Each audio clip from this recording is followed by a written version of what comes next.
Good afternoon. Welcome, everyone. I'm Justin Nogarede. I'm policy analyst at FEPS, that's the Foundation for European Progressive Studies. And I'm pretty excited to welcome you and to moderate the panel this afternoon. The panel is called Back to the Dark Ages, the Rise of a New Retail Model. And I understood that not everybody understood what we're going to discuss. I mean, we're going to discuss dark stores and quick commerce, but I will quickly explain what that means. Well, since COVID-19, I mean, already before, but since COVID-19, we've seen really a big breakthrough when we talk about food delivery and grocery delivery to the home. And this started, for instance, with what we call dark kitchens. And we call it dark because these are kind of like restaurants without a public facing element. So these restaurants would not really receive customers, they would just cook for delivery. So they would cook meals and they would be delivered to the home. Following that, we've seen dark stores. Maybe you have seen them popping up in city centers. These are similarly like mini warehouses in city centers that don't actually receive customers, but they just deliver, like they just focus on online shopping. So they deliver goods to people's homes or they organize pickup services. And we have seen really a big rise of this phenomenon across Europe, in city centers across Europe. And this raises also a lot of questions. For instance, like, do we see a big disruption of the retail market? So supermarkets, is competition.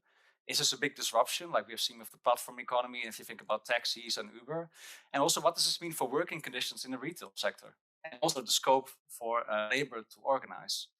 So these are a lot of questions, and at FEPS, but also at Europa, we're thinking about how to address those questions. So we decided to start a research project. This is ongoing, and the result will be published early 2023. But we would like to use this panel to already present some hypotheses and early findings. And when I say we, I don't mean myself. I actually mean Steve Rolf, who is with us today, and he's leading the research together with Rachel Verdin and Will Hunt. Steve Rolf is a research fellow at the Digital Futures at Work Center, the Digit Center, which is part of the University of Sussex. And he will shortly present the early findings, some hypotheses from the study that is in the making. And after that, we have with us also two excellent panelists. We have Janine Berg, who is a senior economist at the International Labour Foundation, the ILO. And she's been looking into the platform economy and non-standard employment for a very long time. She's a big expert on the topic. So very welcome to have you, Janine Berg. And we're looking forward also to your intervention after Steve Rolf. And last but not least, we have with us Frank van Bennekom. He's a union official at the Young and United faction at the Federation of Dutch Trade Unions, FNV, and he's also been following very closely the rise of dark stores in the Netherlands and what this means for working conditions and the possibilities to organize. So I think we have a very balanced and interesting panel. And before we go into the panel discussion, I would also like to say to the audience here live, but also to the people online, you can also ask questions. There's time for that. If you follow us online, you can ask your questions directly in the chat. That will be monitored, and my colleague Stan de Spiegelaar will relay those questions to me, and then we will discuss them here at the panel. And for the people in the audience, just raise your hand. Very practical. Without further ado, I would like to go to Steve to present the early finding and hypothesis of the study, and then we'll take it from there. Thank you. Steve. Thanks very much, Justin. So I should be able to see the slides shortly. Just while we wait for them, I'll introduce myself again. So I'm Steve. I'm a research fellow at Sussex University at the Digit Center, which is, as Justin said, Digital Futures at Work Research Center. So we do lots of work on various aspects of digitalization of work. When FEPS and Europa came to us and asked us to look into dark stores and Q-commerce back at the start of the year, I was very excited because I didn't know anything about these sectors then. So it's been quite an interesting learning curve. And what we're going to do today is just share some very preliminary results. So nothing I say is definitive yet. We're still many months to go of this project. We're on the verge of interviewing some workers. There are the slides.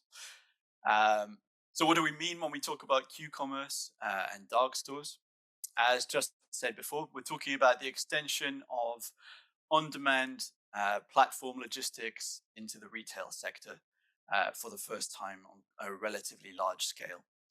So in practice, for you as a consumer, this means you can get groceries delivered to your door within about 15 up to about 30 minutes, depending on the provider that you go with.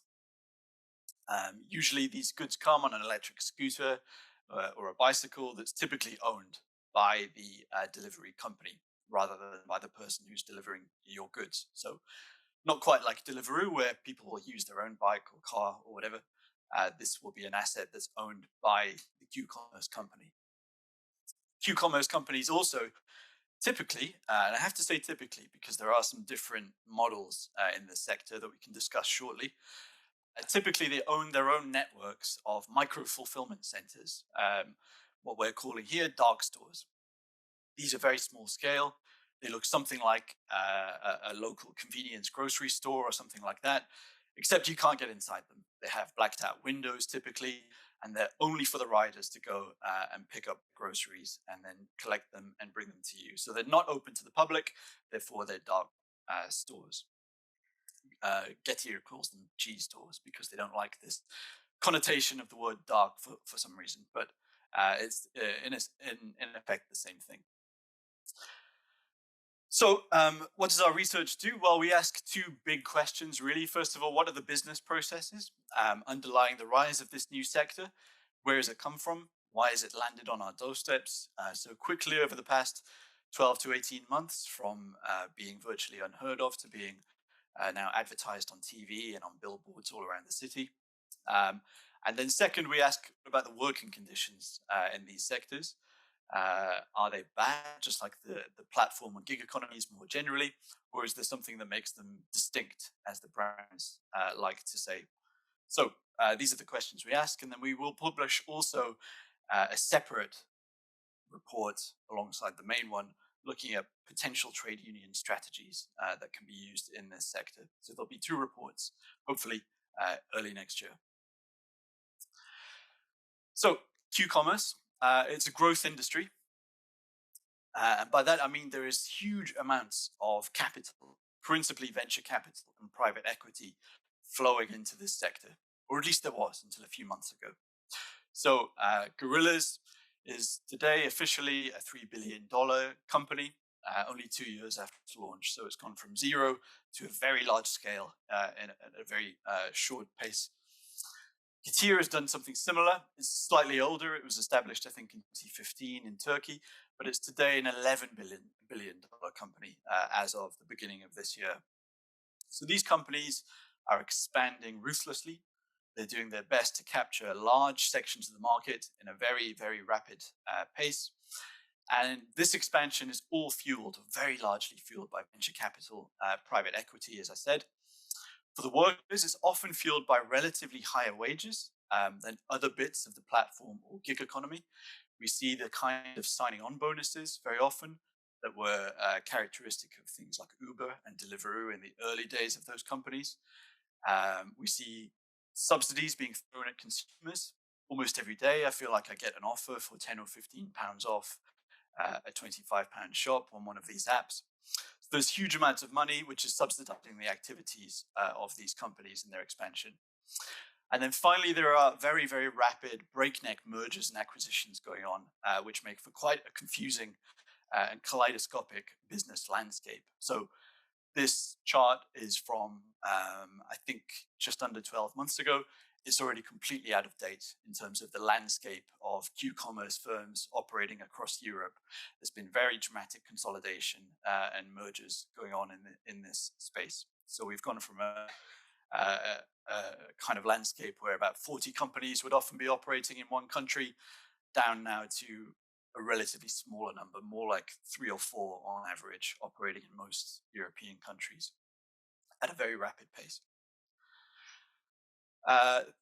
The sector is characterized by a lot of hype.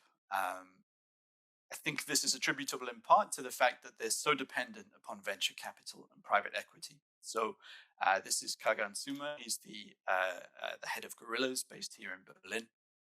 And I just provide this quote to illustrate the kinds of hyperbole I think that are evident in this industry. So it's quite a long one. I won't read it all, but he says we aim to reach 100% penetration of the entire grocery market. So in his imagination, nobody will ever go to retail stores anymore. Nobody will ever use supermarkets anymore. Everything you ever consume will be brought to you in your home on a moped or an electric bike.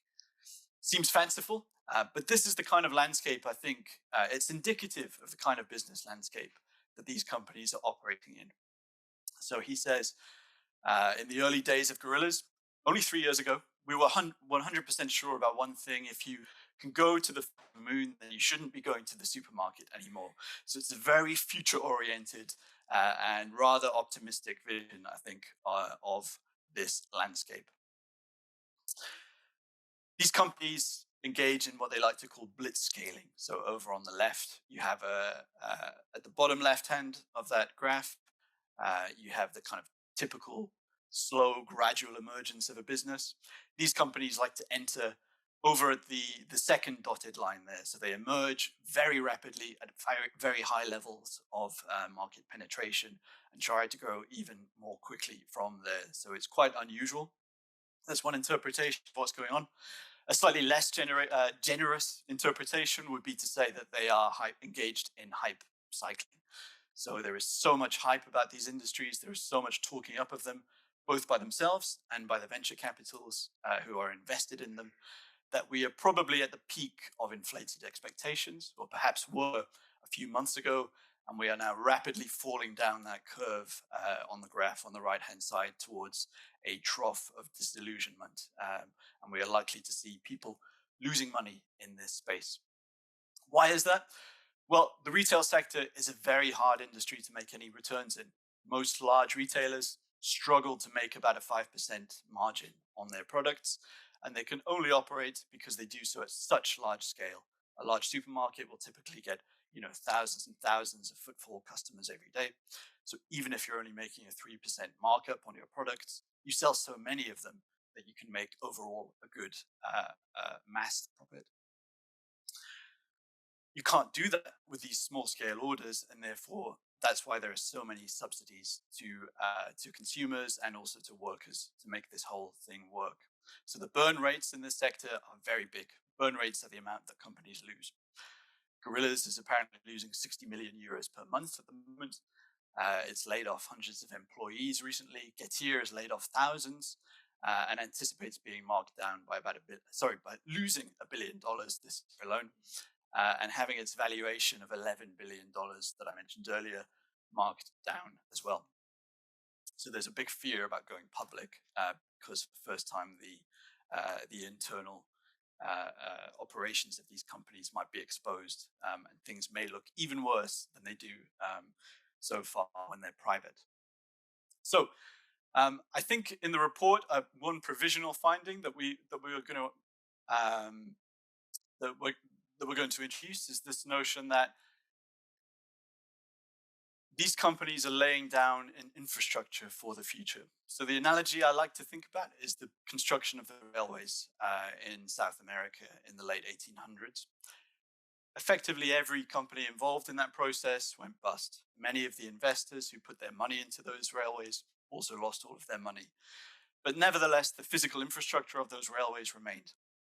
And therefore, even though the economics of this sector look very bad, I think if you look at the amount they're investing in works of micro-fulfillment centers, building up customer bases through these subsidies, and building up workforces who are able to perform this work, these are not asset or investment light platforms. They are investing very, very heavily indeed. And therefore, even if the individual players go bust or have to consolidate and downsize quite rapidly, I suspect that this sector will be here and with us for the long run in some form or other.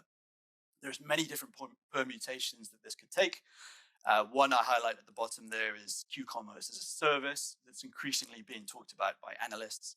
Even if Gorillas can't operate alone anymore, it can begin to hire out its micro-fulfillment centers to big supermarket retailers, for instance, and they can use these and the riders to bring supermarket deliveries to people's homes. So there are, I think, good reasons to think, even if these firms don't look good on paper at the moment, this sector is likely not going away in some way or another. So we can come back to this diagram. I think during the Q&A, it outlines the different mechanisms by which the different parts of the supply chain that we are seeing with the rise of these industries. But I'll just conclude by saying there are a variety of working practices emerging across the Q-commerce landscape in Europe and beyond at the moment. The overall trend is to use employees and not self-employed workers. Just like it required large investments in real estate and micro-fulfillment centers, the sector also necessitates investments in workers who are employees, because they need the control over workers' time to be able to make sure that those 15-minute, 20-minute delivery targets can be reliably met. It's not safe in this industry to rely upon self-employed workers. The on-demand logistics requirements of the sector mean that you need people who will definitely be there at a definite time and will perform the work in good order.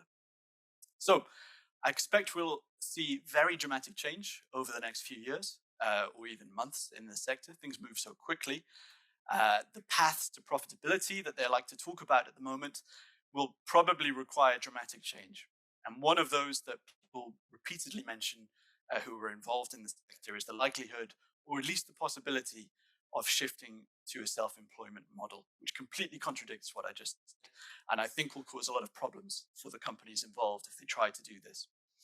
We also see the emergence here in Berlin and elsewhere of workers' councils in companies like Gorillas, and also trade union activity more generally in different parts of this sector. So I think there is scope for unions to be involved here, and I think the sector is likely to last, and therefore there's a good case for them to do so.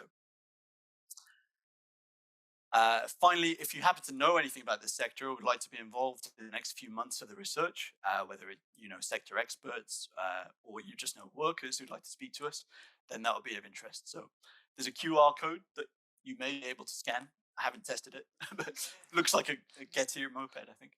Or you can just email me, which is rather simpler probably. So thanks very much for the attention, and looking forward to the comments from the other panelists. Thank you, Steve, for that very kaleidoscopic introduction to the business models and the market developments in the dark store and quick commerce sector.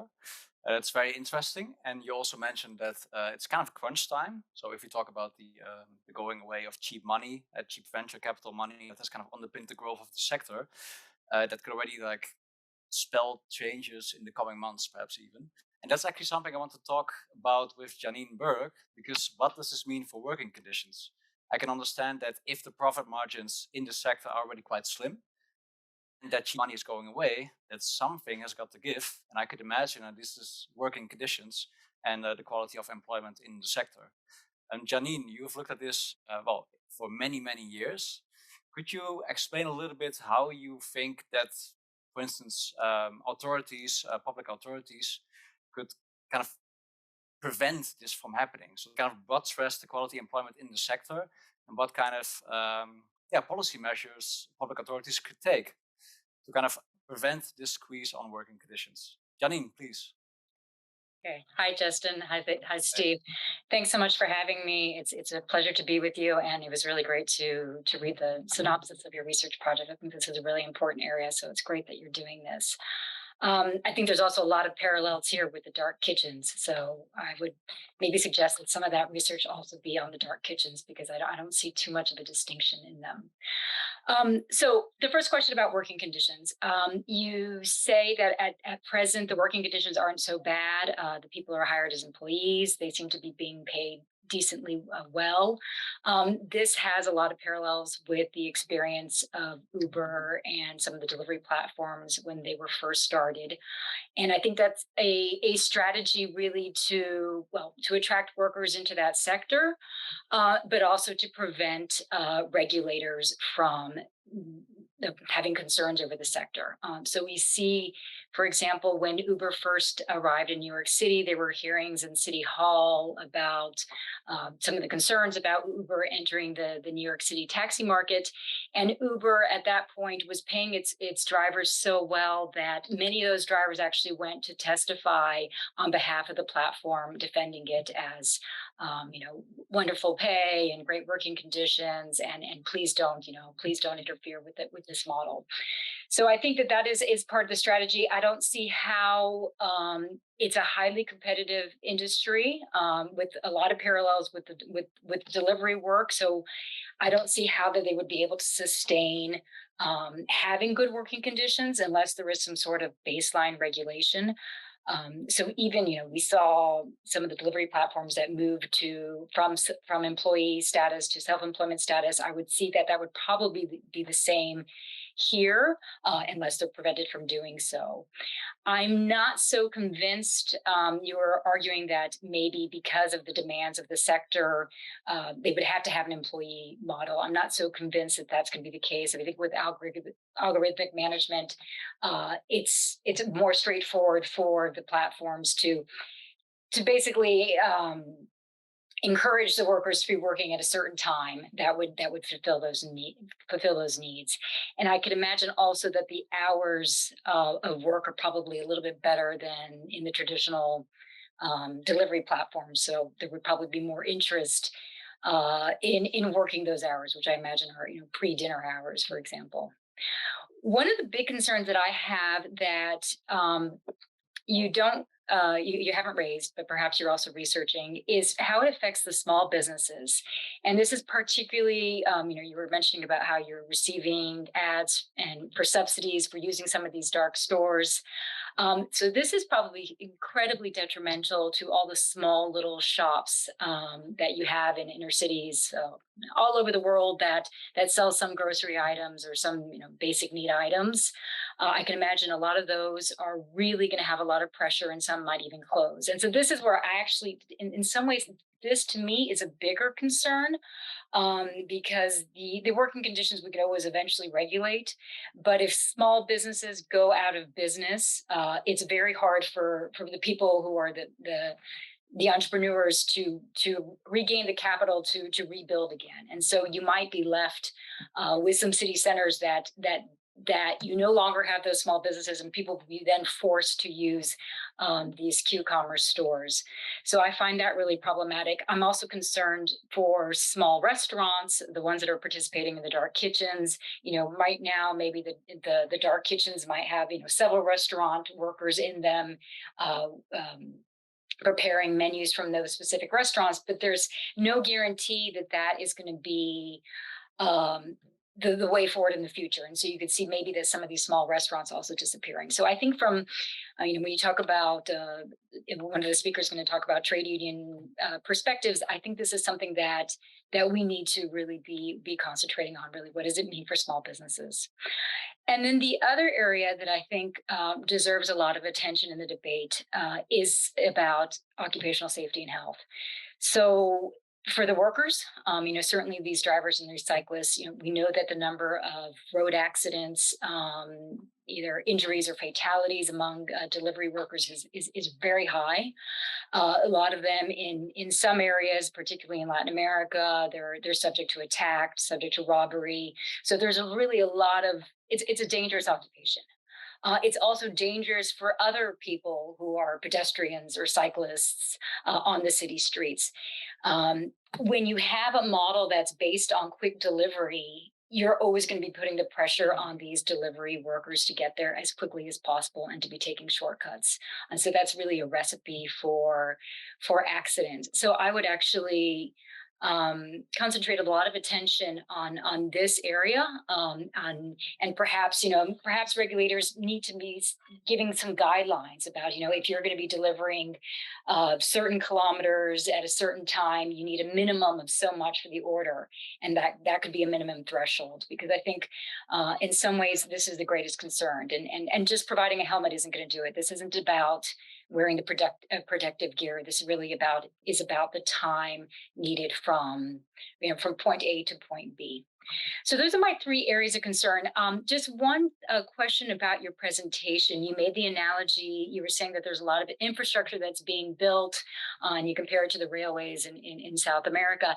I'm not so convinced about the infrastructure. I mean, I think a lot of the infrastructure that's being used for that is already there, and the rest is really just the shops, that the space that they're renting in city centers. So perhaps there's something that I missed, but I'm not convinced that this is something that couldn't be undone. And there's certainly a lot of investment, but the investment is about growing market share and killing the competition. It's not really about building something as substantial as the railway. So to me, again, the big concern is about the unfair competition that it means for the small businesses. Okay, that's all for my comments. Thank you. Thanks a lot, Janine. That's super interesting and really good points you made, the 3 points. A very quick answer from my side, and I will give Steve, I also give you the time to comment later on that. One of the key reasons actually we're doing this research like FEPS together with Europa is indeed also, that also has to do with the concerns for small and medium-sized enterprises in city centers. Because indeed, I could very easily imagine, and we also think that this is the case, that of course, the introduction of dark stores has a spin-off effect, negative effects on small businesses in those sectors. They feel the pressure. If you have 24/7 delivery, they need to compete. So they will have to be open on Sunday. They will have to be open 24/7, and probably they go out of business. And this model will go bust. But in 5 years, then the commercial landscape and the city landscape has changed. I have one question for you, but we can come back to that later. Like, do you think that cities can, like that action at local level is ineffective? For instance, we've seen in Amsterdam that they essentially put a moratorium on new dark stores and essentially said, we stop here, this is enough, and we'll just see what the effects are. I also think, Frank, that you can comment on that. So I actually would take this as a lead for you to comment. Another question, Frank, that I have for you is, what do you see on the ground in the Netherlands? I mean, Steve had talked about the fact that it seems that quality of work is a bit better than in the traditional platform companies. So when we talk about Foodora, traditional delivery via platforms, how do you see that? What do you see happening in the Netherlands? What are the issues you see? Can you also verify or confirm what Janine just said about occupational health and safety concerns, for instance? And this is about pressure on fast delivery. So how do you see that? And what is the space also for organizing? Is this different from, for instance, what we have seen in the platform economy, where this can be quite different also to kind of bring workers together? But here, of course, in dark stores, they have opportunities to meet. So how do you see that? I know it's a lot, but please. Yeah, thank you. That's you have to help me remind me some of those questions. Sure. I didn't remember them all. But let me start by answering your first one. I think what's going on in the ground. And I used to be a union organizer for 8 years. I organized cleaners. And one of the most heard complaint from cleaners was during the time that they felt like a number. They were being dehumanized. And I think this process is even further with riders and pickers in the e-commerce sector. They're not even a number, they're a digibyte. They're going really fast on their bikes, going through the city, and even their data is being sold. It's not even mentioned in this topic, but we know, and I've seen contracts of data that drivers collect by delivering foods to neighborhoods, and needs that come through it are being sold to other companies. So they're not even a number byte, I would say. So there are a lot of things wrong in the sector. And I also would like to start by destroying the myth that there's new companies like Getir and Flink are treating their workers better than the Deliveroo's and the other previous sector we saw emerging in the country. There were some promises about recruitment bonuses being given because, of course, we need a larger workforce doing all the work, but those bonuses are never given. Employers actually made their own employer union, and they contacted a new labor union without any members to make a new collective labor agreement, which is the worst collective labor agreement in the country. If you're sick, you have to pay for it yourself. The wages have been decreased. And on the topic of safety, I think Janine also mentioned it. In the Netherlands, we tested it. 1 in 3, we researched it ourselves. 1 in 3 employers experience a car accident of some sort. 1 in 3. And I think Russian roulette has a better odds for you than working as a rider in Amsterdam. So this is insane. And it's also due to the fact that some companies are even having like races between them who can deliver fastest. And we also see a new trend of dispatchers being hired. Those are people behind computers checking all the times of the riders. And if a rider is, for instance, 1 minute late at their scheduled place to be, then the rider gets a call, why are you slow? And this all leads to incentives to ride faster, harder, better, and more accidents in the end. So I think the solution to this is and let me go back to the municipality. I think you briefly mentioned. Yeah, there have been a lot of stores closed, which also leaves me in a bit of a weird position here, but because on one hand, I want riders to have jobs. Those are people on the bottom of the economy who also experience a lot of problems with the cost of living crisis we are experiencing in my country. And closing the stores will lead to riders losing their jobs. On the other hand, I don't want to be, as a union official, I don't want to be rooting for these kinds of companies to have a permanent place in our city, because I think there are so many things wrong. And maybe I can slowly come to a conclusion. There is something really interesting going on, because I've been working at FFA, the union, for more than 12.5 years, and I've never been called so many times by young workers who tell me, Frank, please, I want to organize, I want to unite, this is going horribly wrong, we need to do something. Never have been called so much in my union work life. And we see that before we had a lot of trouble reaching out to a younger generation, and it was hard for us to organize them. And lately we've been having a lot of success, also due to reinventing ourselves as a union as well. And I think going back to Janine a little bit, she sees like a lot of solutions in let's put it in stricter governance from government to municipality.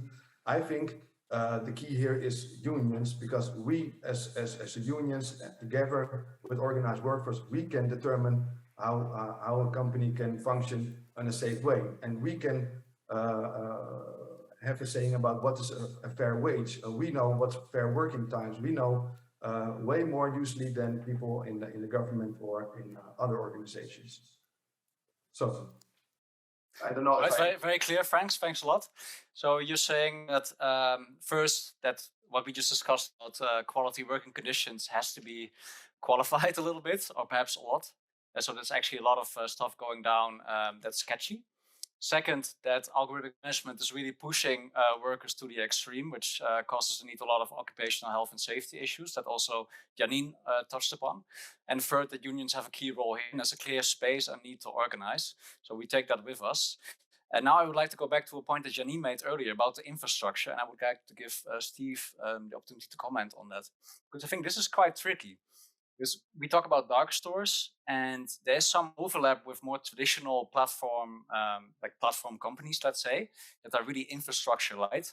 And of course, the key question here is like, to what extent do dark stores differ? Because there is some infrastructure when you talk about, those warehouses across cities, and I could imagine this makes it a little bit more difficult for dark store firms to have this completely flexible pool of labor, because indeed you want to have some control to manage that. But how do you see that? And can you perhaps also respond, Steve, to what Janine said about this? Yeah. Thanks both of you for the excellent comments and input. I think it's great to have a discussion like this, because there's not very much work being done in this sector at the moment. So good to have a broad range of views. Specifically on the question of infrastructure, I mean, the railway example is hyperbole to some extent. I agree, but I think the point I want to make is more that I don't see this sector disappearing anytime soon, whether we like it or not. I think the scale of investment, the shift in consumer behavior.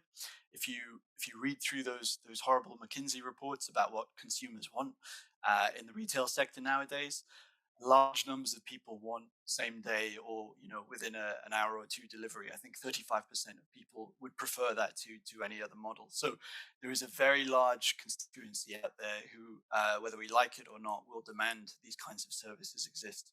The question, of course, is will they be willing to pay for it or pay more than they're paying at the moment? If costs were very significantly higher, maybe not. But I suspect that these companies sooner or later will find a way to make this work at a marginally higher cost, with slightly larger volumes than they're doing at the moment. And that could look different. As I said, these individual firms could go away, but it's likely that the big retail incumbents would then move into this space. They would either buy licenses from these firms or something, and maybe they could do the delivery within an hour. In fact, some of them already do that. So the space has many different players. It has the pure Q-commerce firms, but it also has the large supermarkets increasingly involved. And those supermarkets, as well as doing it themselves, also engage pure platform players like Deliveroo, example, to pick stuff from their stores as well. So there are many different pathways. If I knew which one would survive, I would put money on it. I don't.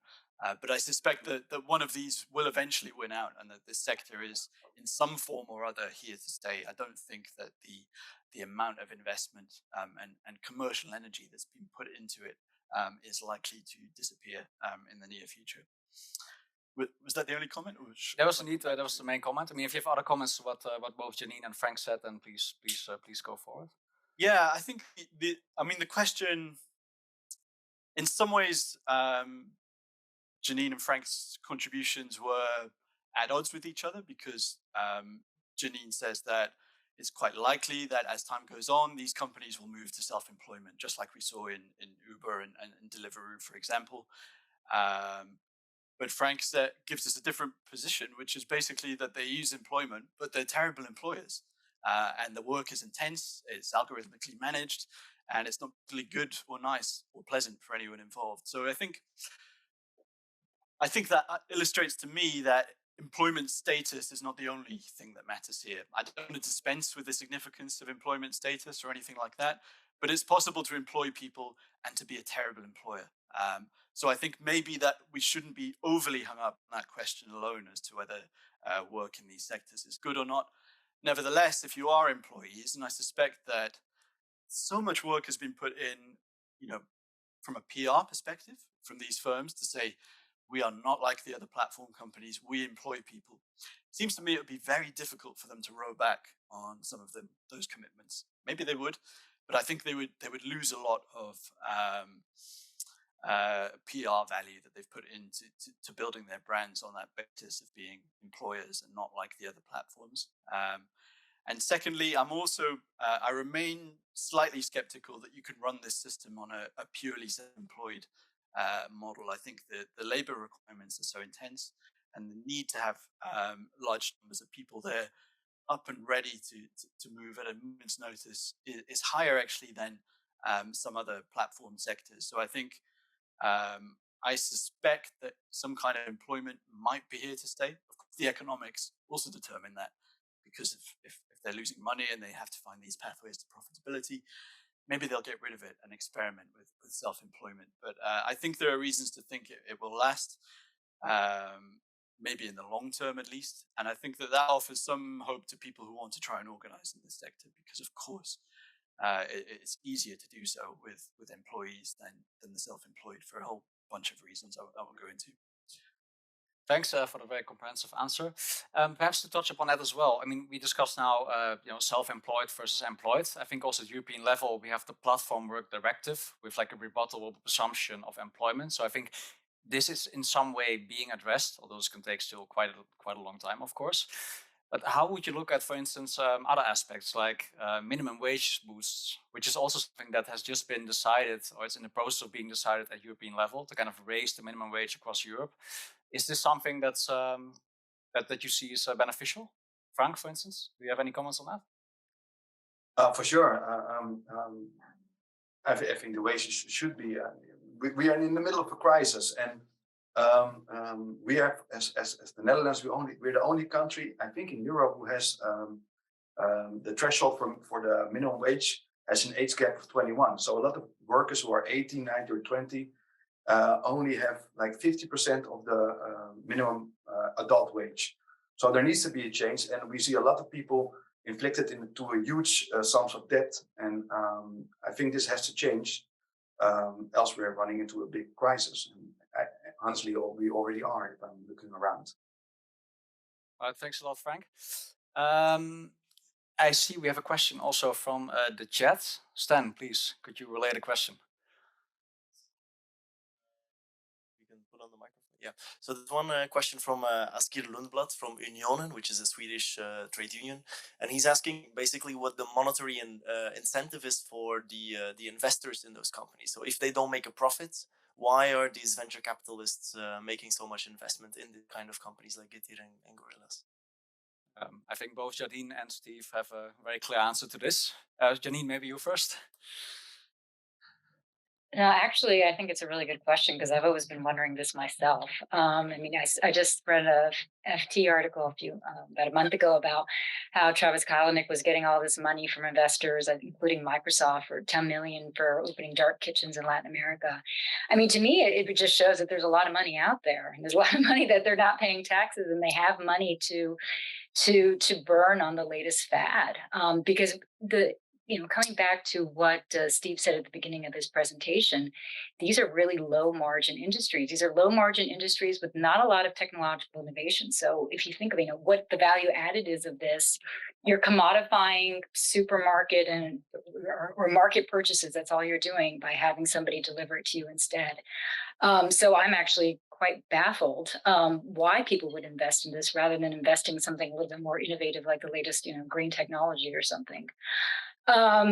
So yeah, I just think to me it's a reflection of too much money in this world that's an unequal distribution. Yeah, thanks a lot, Janine, and I fully agree. But I think also the times of easy money will come to an end with the rise of interest rates. So this will be crunch time for the sector, I guess.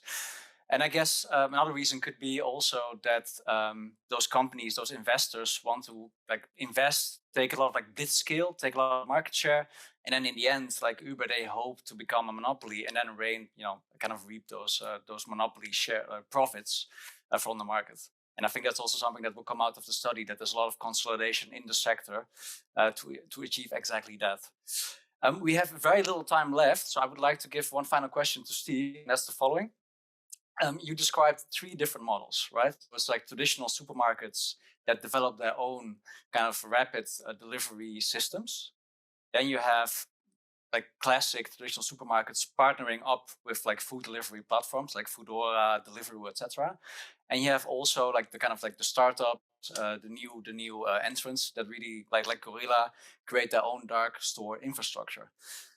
Is there any link between the business model and working condition outcomes that you see? And then finally, who do you think will come out on top in this fight?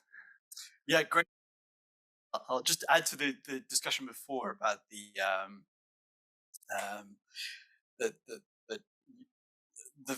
capital raising that's going on in this sector. I mean, some of the interviews we've done with venture capital investors and people who are working in the sector it's become very clear to them that they have effectively been stung.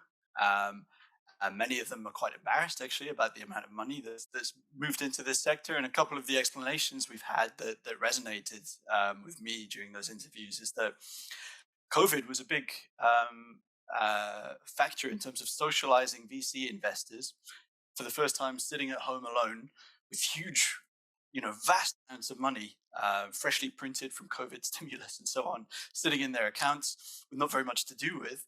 They became isolated, and this kind of herd mentality developed. And this was somehow seen as the big new sector because, of course, they felt very viscerally that they're sitting at home, they need groceries, and therefore everybody else must too.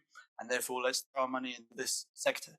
So it's just one extra thing I would add to this explanation is this interesting capital market that we have at the moment, where so much money is in the hands of relatively few people who are actually quite easily swayed by the circumstances they found themselves in. So with that said, I think what most of them are saying now kind of is where I drew some of the arguments I made earlier from, is that actually we expect to lose quite a bit of this money.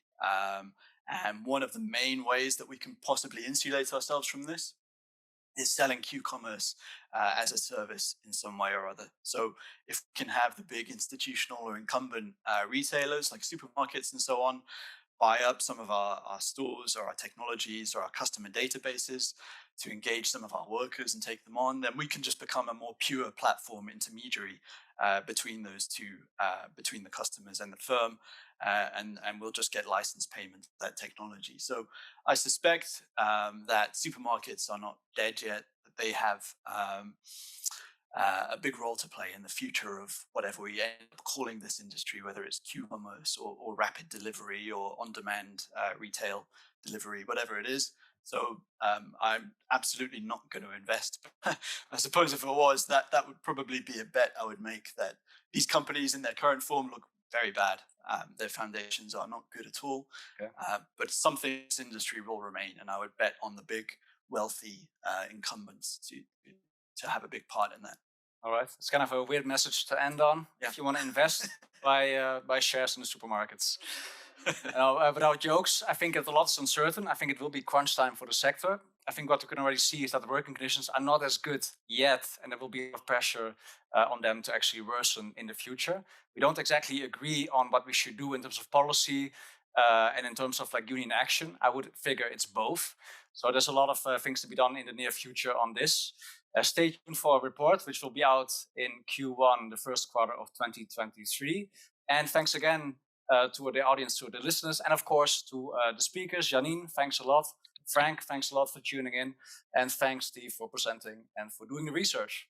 Thank you. Thank you.